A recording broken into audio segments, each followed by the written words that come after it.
Welcome to Cyber Ahead with AI, the podcast where we explore how AI is transforming cybersecurity from strategy to execution and what's really working for today's leaders.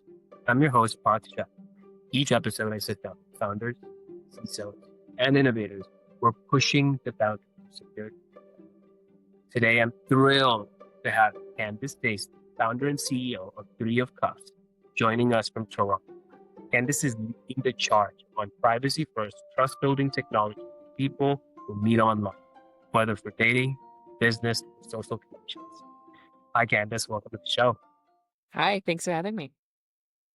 So, Candice, I recently listened to your AT85 episode on Access Tribe, and I was fascinated with your perspective on zero-knowledge identity verification and the future of digital trust.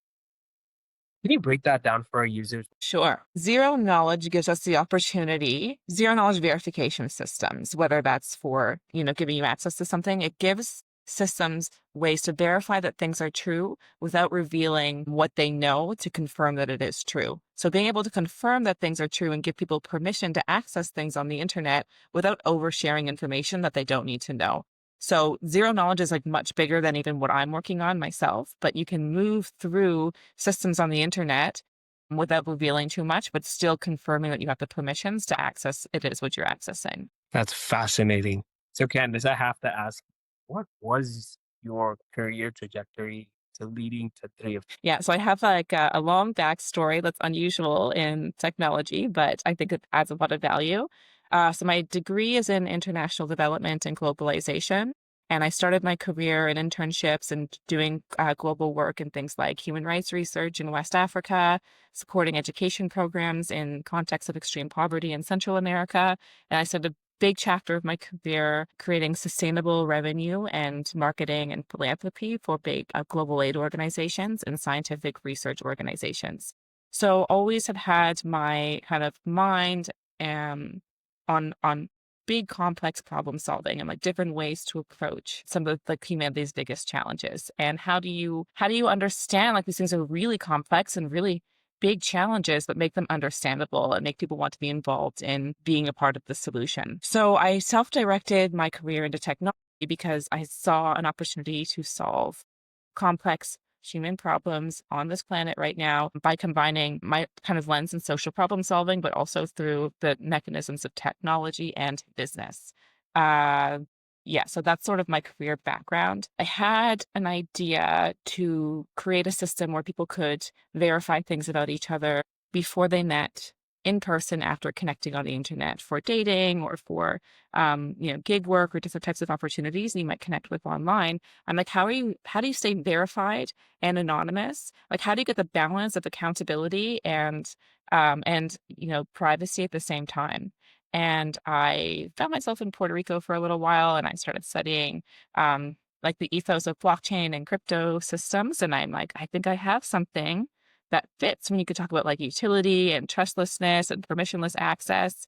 And so I wrote a paper while I was there. And I'm like, I really was able to kind of connect the dots between the system I was creating and this world of emerging technology.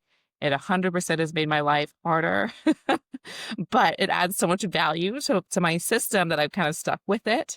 And so what I've launched recently called 3OC or Three of Cups is a way for people to use different verified credentials to coordinate trust mechanisms before they meet in person after they've connected online. that is a fascinating journey. It it sounds like, you took a lot of learnings along your way and found a way to really connect the dots, like systems level thinking almost of how we can start to, help users better be able to verify. What sparked that idea? Well, yeah, just to like add to the story and the backstory that so I think what you need to know about someone to trust them will depend on the circumstances that you're meeting in. So having a degree of custom verification tools where you can, as the user, have control over what you share with whom. Because what I use to build trust with you, let's say you and I wanted to meet in person, is going to be different than someone who's meeting under a different context and with a different person and what makes them feel more comfortable. So having a high degree of input on how people mutually and consensually build trust with one another. So I want the spirit of it. I think it's important from a psychological perspective. The spirit is about building trust. It's not about like punishing people or like, cancel culture or anything like that. It's like here are a bunch of tools that you mutually get to use to build trust and to a point where you guys can consent to meet in person for whatever the reason is. Because I don't know why you're meeting or what you're motivated by or what you're worried about. You really want to give the user control over that because if I'm a real estate agent, I may want to know, I may build trust in a different way than if I'm somebody going on a date, basically. Hmm. When you put it that way, it sounds so simple, but you don't really think about that in your day to day. Sometimes it almost feels like you're oversharing even when you can't trust the person on the other side. So that's For fascinating sure. that you've gone on this path. And so how do you balance, this rigorous identity verification with giving users control over what they share? So this is where the zero knowledge and self-sovereign identity concepts really serve the ethics and the power dynamics of the system. So the verification, you verify your ID or you verify things about yourself. Like we don't make anything mandatory. Like at the moment, everything is what you choose to confirm about yourself, social media. Also, when people meet you, they confirm they've met you, and that adds to that verification proof and status and trust kind of profile in the system. And then you choose, yeah, so it's like a toggle at the moment, like with the current version. So, and you can request verified credentials from the other person that you're meeting. So, hey, I want you to share your address, your age, your first name, but you can keep your phone number and your last name private, and then the person agrees, and then that's coordinated through the app so that it replaces having to send like a whole picture of an ID because a lot of, you don't want to send that through a text message. You don't want someone taking a picture of your ID for cybersecurity reasons. It's prudent and wise not to be sending pictures of your ID to people through text messages. So this does the verification, and then you can manually share what is required before you meet up. That's amazing. That's amazing. And so, with the digital identity space evolving so quickly, self-sovereign identity and zero knowledge groups like gaining traction, how do you see the three of cups really fitting into this entire landscape? What does that future look like? I want to be the peer-to-peer utility for verification and trust amongst users on the internet. So there's like the digital identity space is massive, and it's like there's spaces that I won't touch, that will not come to me in any way. Like governments are obviously invested in digital identity. There's a lot. There's like different definitions of what identity is. It's a huge space right now. I don't know. I can't even predict the outcome of where that's going to go. There's also a lot of hesitation for people to trust digital identity systems that I think are legitimate, and people should be having those conversations about like trust and power and surveillance and what are you using digital identity for. That's sort of outside of the realms of this project and this company at this point. So, but zero knowledge proofs are definitely, and I think, an important advancement in how we move through internet systems. It's amazing that you reiterate the word trust so much, but that's at the core of building any relationship. And I love how you're taking something that's very human, but also finding a way to allow, I guess, this new era of AI to thrive, where identity is starting to become a little bit of a gray area. What, from your perspective, right? What's your, I guess, definition of an identity from a digital standpoint? Yeah, well, what I think is interesting in identity right now online, like a social identity, is people are having multiple personas in different places on the Hmm. internet. And, it's sometimes that might be weird or sketchy, but a lot of times it's people just expressing different parts of themselves depending on the platform they're on. So you might present yourself differently on LinkedIn than you do on the video game character that you're playing, right? And so that's different than your government birth name or whatever, but these are different expressions of who you are online. Right? Yeah, And yeah, okay. that's so it seems to be like a new way of humans to express themselves, having these different digital personas on the internet. So I think that's really interesting. And sometimes what people will do, they'll create almost like a caricature for themselves for their like online persona, and then they'll switch to a new one, right? They're like, "Oh, I'm a yogi this year, and the next year you're doing something completely different." You know, I'm so glad you said that. I've never thought about it like that. You're always like, I'm just being myself online. But the truth is, you do need to put up the right appearance, right? For the occasion. just the part, I would say, right? Like LinkedIn is very different than maybe an Instagram. And it's almost liberating that you said that, that it's okay to be a different version of yourself, expressing a different side on a different platform because it allows you to share that. So thanks for sharing that. I think that's very deep. Thank I you. never thought about it like that. Right. So that's a different way to think about identity than just like taking a picture of your license, right? Yeah, interesting. And so, what do you see as like the biggest roadblock to widespread adoption of trust and verification? Well, there is a mixed relationship with trusting tech platforms that's widespread. Like people aren't sure where tech is going. People aren't sure where technical, holds the power, how that can be used. I think one of the sentiment that I get when people are really nervous about trusting technology systems is that like, especially when it comes to like surveillance and identity, is people don't want their humanity to be used against them at some point to be punished, right? So if we don't trust tech because we think that surveillance can be used to punish us, there's always going to be this like inability to fully express ourselves or like be comfortable navigating our lives online, right? And there is still like people aren't sure where that's going to go. I personally believe that we like globally get to input on how that rolls out, like what surveillance means and punishment means, what, accountability when it comes to what platforms are allowed to know about us and how they're allowed to use that. Right. But right now everything is very unclear where that's going to go. So that's where a lot of the trust issues can come with like adopting things for identity and technology online. Interesting. I love that you use trust issues in that context. That was clever. Yeah. Yeah, no, but I think that that's valid, right? We don't know the power dynamics that are at stake at the moment. So people are like, I don't know what to do about this.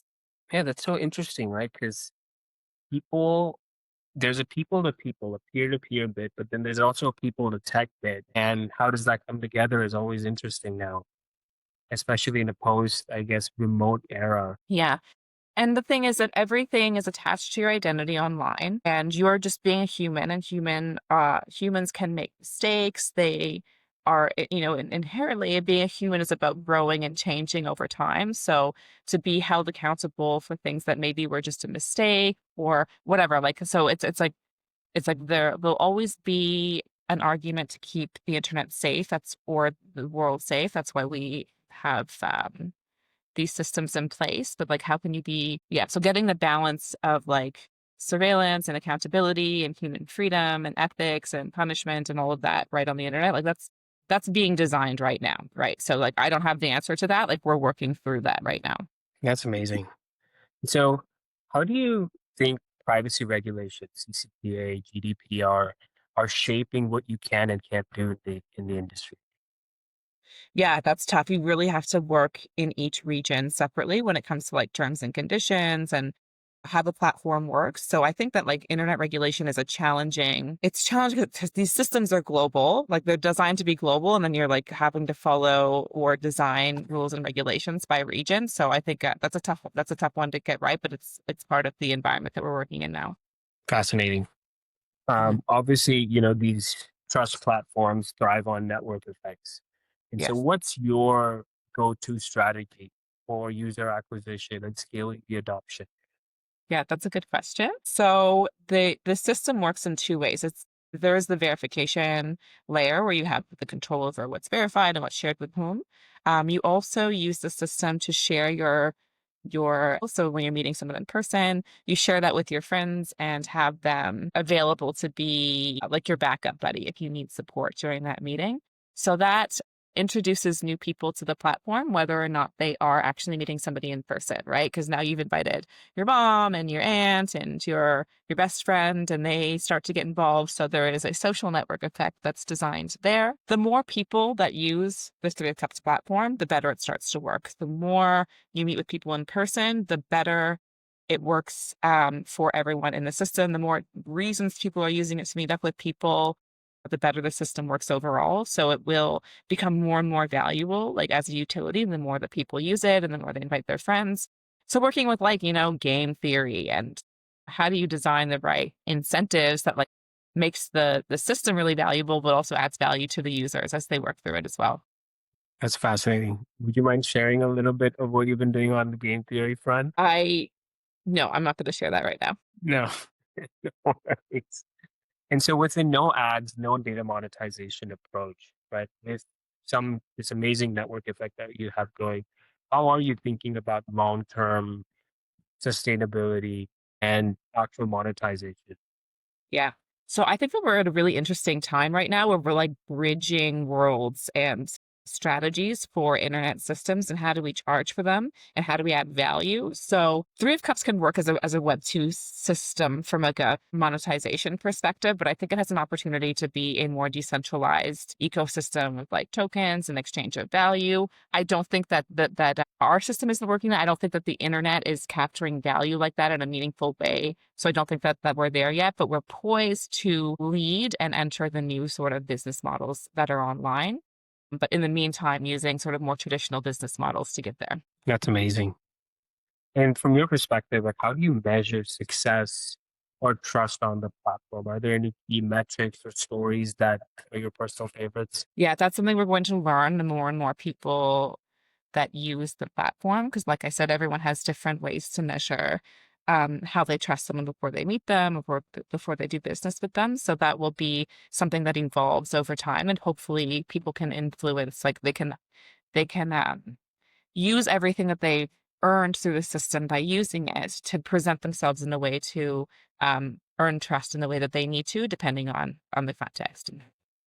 Interesting. And so, I know we talked about this, but does context change based on the type of person and the type of meeting that you're doing, and you can kind of just present a certain piece of your identity? Is that how it works? Yes. S- That's very cool. Because if when you're sharing your identity online with so many different applications, they're always asking for so much, and you'll always feel like, hey, this just doesn't feel right. Yeah, I know. It's status quo right now for all these platforms to be asking for identity over and over and over again. You've obviously been very active on podcasts and your own blog. Are there any articles or resources you'd recommend for listeners who want to go deeper? There is tons of highly technical information available about this types of technology when it comes to uh, blockchains, identities, zero knowledge. So if you want to go deep, you can find a lot of information. The value I think that some of my writing has, and I'll continue to add to that from roster of information, is like I try to take these concepts and make them understandable for people who don't know anything about cybersecurity. So I try to connect these concepts to things that like really make sense as a regular internet user who just wants to like download an app or use the internet. That's awesome. And so, what's one piece of advice you'd give to someone that's building a company right We are, I believe, in a very important chapter of problem solving, having an entirely new kind of substance to create and solve problems with through, digital technology, the internet systems. And I think it's our duty to take it seriously and to do a really good job. So I encourage anyone to think about it like that as a duty, to be diligent and to solve some of the most meaningful issues that we have right now. So I think it's an opportunity to create the infrastructure of how technology rolls out and that could have an impact for like thousands of years in the future. And I think that that's exciting, but also hard. So get ready to do something hard, but it's important. now? Love that. Thanks for sharing that, Candice. And last question, if listeners want to connect or learn more about Three of Cups, where should they go? All right. So the website is 3oc.world. If you're looking on social media, it's either c dot or underscore world, depending on the platform and what they let you use. You can find me on LinkedIn or Instagram, Candice Daisley, and then we're all pretty easy to get a hold of. So would love to hear from people. Awesome. Well, thank you, Candice, so much for your time and your insights today. Your mission to make online to offline connections safer and more trustworthy is incredibly timely. Wishing you and Three of Cups all the best. Thanks again to all the listeners for tuning in to another episode of Cyber Ahead with AI. Thank you. Thank you.